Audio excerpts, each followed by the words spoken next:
Pagod ka na ba sa mababa mong sahod at napakaliit mong kita? Ang tanong ko, na ma-maximize mo ba ang potential mo? So, right now, we're gonna talk about the 10 signs you are not really maximizing your full potential.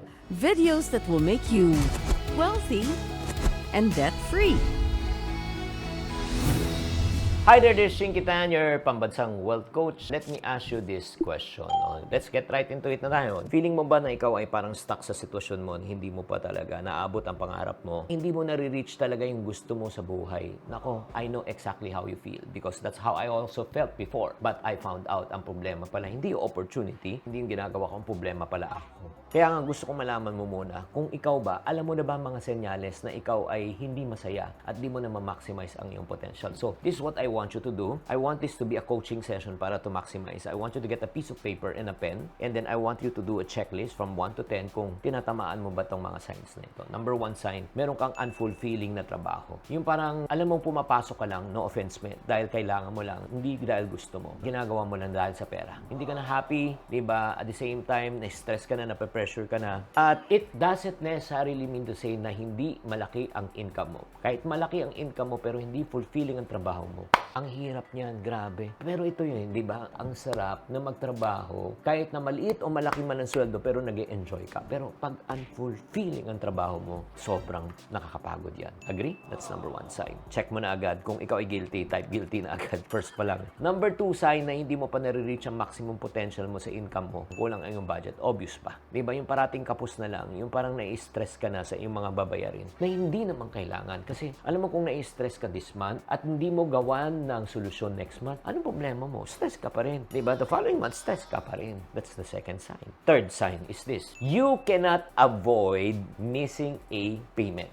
Bakit po? Kasi the moment you miss a payment, you miss a paycheck, ano po mangyayari niyan? Ay, syempre, utang ka na. Kasi wala kang emergency fund. Hindi lang kulang sa budget, wala kang emergency fund. Hindi ka pwede magkaroon ng emergency. Oras nagkaroon ka ng emergency, double emergency na. Emergency number 1, mangungutang ka para pambayad ng emergency mo. Pangalawa, mangungutang ka para pambayad ng mga babayarin mo. Oh, that's the third sign. Fourth sign, na ikaw ay hindi mo pa nare-reach at na ma-maximize ang financial potential mo. Wala kang financial goal. Hindi mo alam talaga. Yung parang you just go with the flow. Sino sa inyo guilty dito? Guilty. Paki-type guilty. When I say, wala kang talagang financial goal, ang ibig sabihin lang po nito, yung parang kang pumapasok sa supermarket na hindi mo alam anong bibilin mo. Ang hirap mamili sa supermarket na hindi mo alam kung anong bibilin mo. Di ba paglabas mo, parang, nabili ko na ba? At saka, ang hirap hanapin kung hindi mo alam kung anong hinahanap mo. Does it make sense? Kaya it's very important that you need to have financial goals. Di ba? Ano yung short-term, medium-term, and long-term goals mo? Number 5, sign na talagang you're not reaching your maximum potential in income. You always have the tendency to compare yourself with others. Feeling mo lahat ng kasabayan mo successful na ikaw na pag-iwanan ka na, either naiinis ka, nagagalit ka, di ba? Nadidepress ka, nadidisappoint ka, na parang, yun nga, hindi mo pa nararating. Ay nako, kung yan ang nararamdaman mo, friendship, hindi mo pa na ma-maximize. Kaya nga bago tayo magpatuloy, batiin ko lang si Miro, HK, si Poging J, at si Shian Barrow. Okay? Number 6 sign na po tayo. Sana nakakascore po kayo. Number 6 sign na ikaw ay hindi mo pa na-reach ang maximum potential mo is you have a trouble on saying no. In other words, you are a man pleaser. Madalas kang mapagsamantalahan, mapag-utusan. Ikaw ang tinatawag na easy call ng bayan. Hindi ka makaindi. Oo, hindi ka makatanggi. Yun po ang ibig sabihin po niyan. Minsan nga nagtataka ka. Bakit parati ako nagsisilbi sa tao? Kailan kaya ako pagsisilbihan? Number 7 sign na ikaw ay hindi mo pa nare-reach ang maximum potential mo. Kung anong alam mo 5 years ago, yan pa rin ang alam mo. Hindi ka nag-expand ng skills. Itong reality.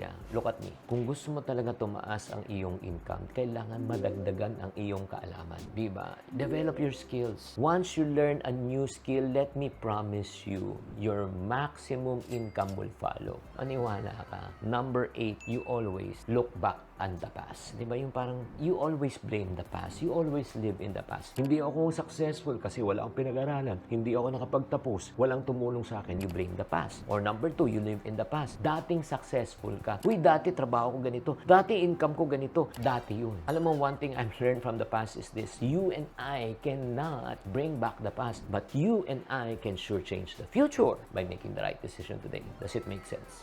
Type makes sense if it makes sense. Number 9 sign na ikaw ay hindi nare-reach ang maximum potential. You are doing something that you are not really called to do.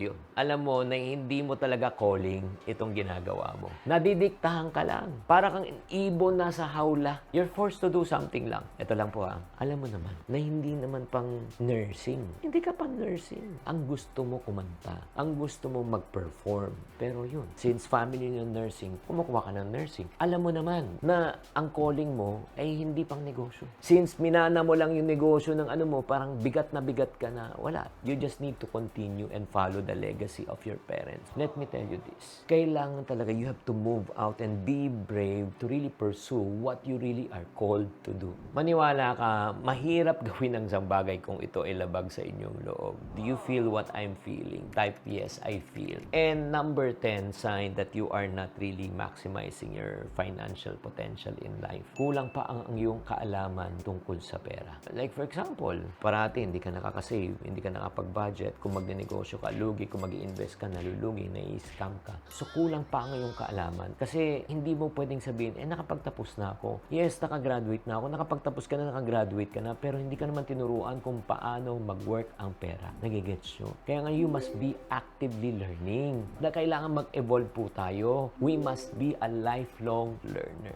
Kaya nga, ang tanong ko sa iyo, friendship, itong napanood mo tong video na ito, from sign 1 to 10, anong score mo? Ulitin nga natin. Number 1, unfulfilling yung trabaho mo. Kulang ka sa budget. Di mo alam yung ano ba yung gusto mo talagang gawin. Number 4, wala kang financial goal. Number 5, kinukumpara mo yung sarili mo sa ibang tao. Number 6, you are a man pleaser. Number 7, yung skills mo, yung pa rin yun. Number 8, parati kang nakatira sa nakaraan. Past failure and past success. Number 9, nadidiktahan ka kung anong gusto mo, hindi mo calling yan. And last but not the least, kulang pa ang iyong kaalaman tungkol sa pera. Again, about the 10 signs. Ano ang score mo? If your score is high here, let me be honest with you. It's time for you to change. It's time for you to be open. It's time for you to take risks. It's time for you to do something that is different. Bakit po? Ang ultimate goal natin sa buhay is to not live in life in regret. But ang ultimate goal natin sa buhay is to live life to the fullest. So I want to challenge you mga kaiponaryo. Sana naman magbago ang iyong pananaw after this. And then pakishare mo lang kung anong mga dissatisfaction mo sa buhay, sa ginagawa mo sa comment section para naman ma-inspire kami at matuto sa inyo. Tatandaan, tamang karunungan, tamang disiplina po ang susi sa pagyaman.